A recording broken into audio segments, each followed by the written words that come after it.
diterima jadi peksos di sini, Bu? Oh, sebentar. Mbak Rizky. Rizky Susiati ya? Iya.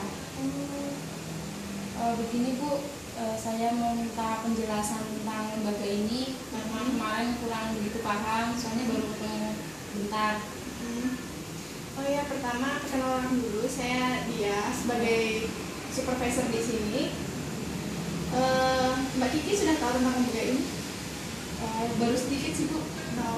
Lembaga ini menangani masalah perempuan dan anak. Jadi berfokus pada kekerasan atau masalah pada perempuan.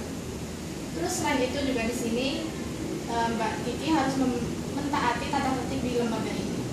Salah satunya mbaknya harus berpakaian yang sopan. Kalau bisa jangan pakai celana. Itu yang pertama. Terus yang kedua harus absen, jadi harus datang tepat waktu. Terus yang ketiga ada yang pasti sopan santun. Masalah jam kerja, Mbak Kiki harus datang dari jam 8 sampai jam 2, itu jam kerjanya.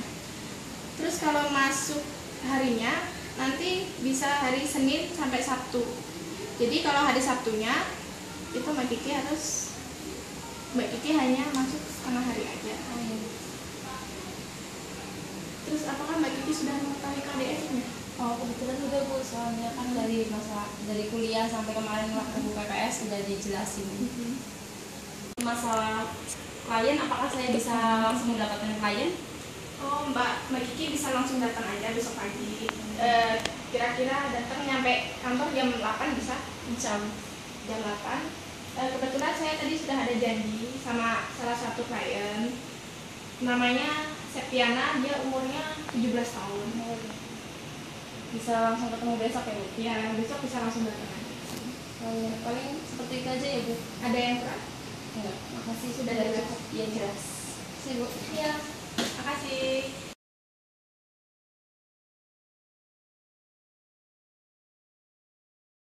Iya, saya Septiana. Perkenalkan, nama saya Rizky Suciati. Saya peksos di sini yang akan membantu menyelesaikan masalah Mbak Septi. Kami di sini sebagai peksos memiliki kode etik di mana kami dilarang menyebarluaskan atau membocorkan permasalahan klien, di mana kita harus menjaga kerahasiaannya. Jadi Mbak Septi nggak perlu khawatir kalau mau cerita apapun kepada kami. Mungkin Mbak Septi asli mana ya? Saya aslinya dari Wonosari, Gunung Kidul. Asli sini ya? Iya. Mungkin Mbak Septi mau langsung bercerita. Oh iya Mbak, di sini saya mau bercerita mengenai masalah yang saya hadapi. Saya itu mengalami korban perceraian dari orang tua saya, di mana sebelumnya itu bapak saya sering menganiaya ibu saya.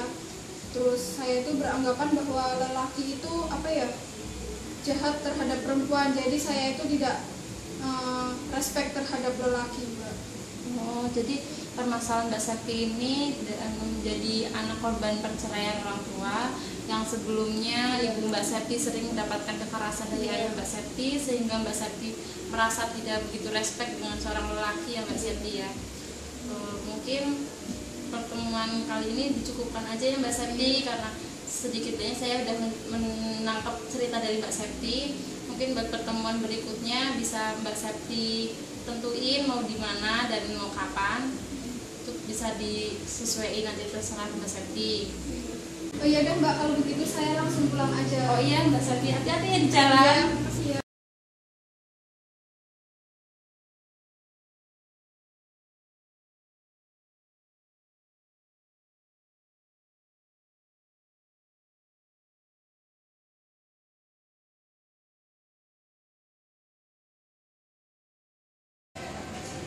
Mbak Septi, maaf ya saya telat. Nggak apa-apa, kebetulan saya datangnya lebih awal. Oh gitu. Ya.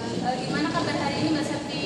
Alhamdulillah, di sini saya merasa lebih nyaman, tenang, terus ayem di hati, terus lebih terlindungi lah. Pokoknya itu tiap hari rasanya pengen ketemu sama Mbak Kiki. Oh gitu. Iya. Syukurlah kalau begitu, berarti bisa mempermudah kita akan menjalankan intervensinya ya Mbak Iya. Septi ya. Mudah-mudahan. Iya, kebetulan saya di sini ada acara dadakan.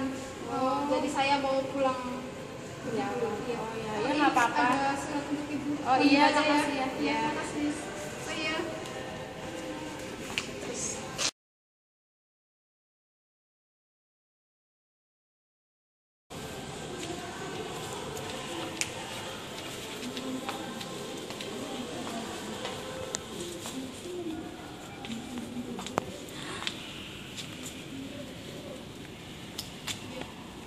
Udah.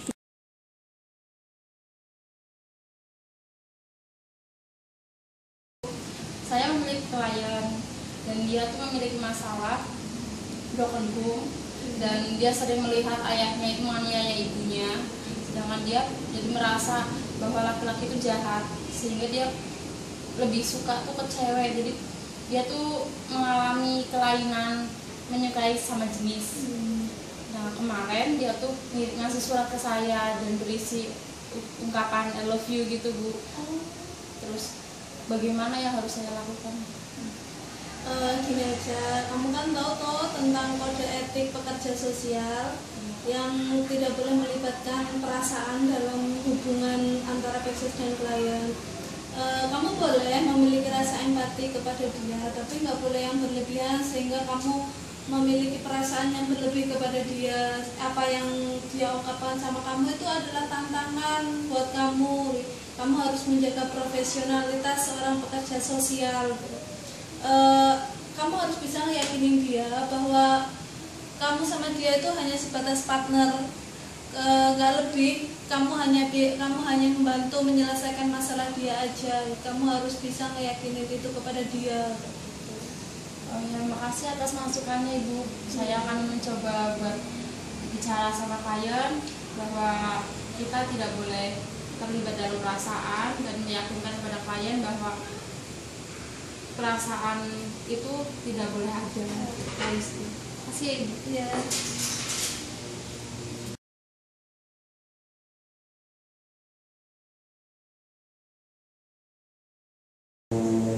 Begini, Bu, sesuai saran yang Ibu kasih kemarin bahwa saya harus meyakinkan klien agar tidak memiliki perasaan sesuai dengan kode etik. Saya sudah menjalankan, namun klien masih tetap bersikukuh dengan perasaannya, dan dia bilang ke saya bahwa dia hanya mau ditangani dengan saya. Kalau misalkan saya nggak menerima perasaannya, dia nggak mau menyelesaikan masalahnya. Menurut Ibu, saya harus kayak gimana? Sedangkan saya jadi merasa pengen melimpahkan klien ini kepada peksos lain aja gitu. Kalau misalnya kayak gitu gimana? Baik, dengan Mbak Kiki ya. Mbak Kiki udah nyoba saran dari saya kemarin mengenai yang saya sampaikan kemarin, dan ternyata klien juga masih bersikukuh pengen sama Mbak Kiki seperti itu ya. Gini aja Mbak Kiki, saya mau tanya Mbak Kiki sejauh ini sampai mana? Udah sampai? Saya udah mulai udah intervensi sih, udah ya sepertiga lagi udah selesai. Nah, sepertiga lagi udah selesai. Gini, sepertiga lagi kan udah selesai, makanya kan jika kalau Mbak Kiki ingin melimpahkan ke peksos yang lain, itu nanggung seperti itu. Mbak Kiki dari awal kan udah berusaha, udah ngelakuin engagement sampai sekarang udah mau selesai. Kalau mau dilimpahkan itu nanggung, dan kasihan juga nanti kliennya kayak gitu, nanti kliennya juga bingung kayak gitu kan. Nah, Mbak Kiki di sini sabar aja dulu sampai selesai. Sebentar lagi kan selesai. Mbak Kiki harus semangat dulu. Dan ini tuh ibarat ini tantangan dari Mbak Kiki kayak gitu loh. Jadi seorang pekerja sosial ini tantangan. Mbak Kiki harus yakin kalau Mbak Kiki itu bisa ngeliatin ini semua. Selain itu juga Mbak Kiki juga harus ngerti kita di sini. Mbak Kiki di sini nggak hanya sendiri kayak gitu. Mbak Kiki di sini ada teman sejawat, ada saya sebagai supervisor Mbak Kiki. Nanti seumpamanya Mbak Kiki masih ada masalah kan bisa dikonsultasi dengan saya.